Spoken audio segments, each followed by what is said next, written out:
Guys आज day 22 है और ट्रेडिंग जर्नी का। आज मैंने सीखा मतलब ट्रेडिंग फेयर बहुत सारे टाइप के होते हैं, मैं तीन बताता हूँ, मेजर तीन। तो सबसे पहला है लो रिस्क एपिटाइट। मतलब इसका मतलब है अगर तुम्हारे घर पे सिर्फ 1 किलो चावल है और वो धीरे धीरे कम ख़त्म हो रहा है तो फिर तुम्हारे मतलब लग सकते हैं कि हाँ भाई अब तो मतलब पैसा कमाना पड़ेगा, और फिर आपको डर लगता रहेगा कि अब तो ये चावल ख़त्म होने वाला है।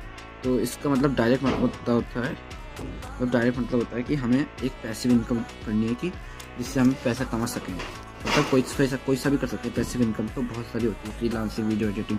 अब तो एआई भी आ गया है जिसकी वजह से मतलब बहुत कुछ करना मतलब ईजी हो चुका है।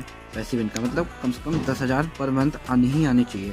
तो अगर हम अगले महीने में अगर उड़ भी जाता है ना, तो फिर हमें पता है कि एक महीने में हम कैसे मतलब ये 10,000 रुपये कमा सकते हैं। तो फिर अब दूसरा होता है सोसाइटी प्रेशर।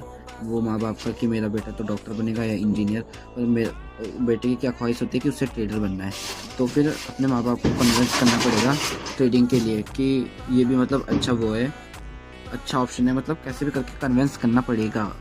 और तीसरा और एकदम लास्ट, डाउट कि मतलब हमने पहले इतने सारे लॉस किए हैं, इतने सारी हमारी मतलब ट्रेडिंग स्ट्रेटेजी फेल हुई है, और हमने इतने सारे बैक टेस्ट भी करे हैं पर तभी भी हमारा प्रॉफिट नहीं हो रहा है। तो हमें मतलब और बहुत सारी गलतियां भी की होगी।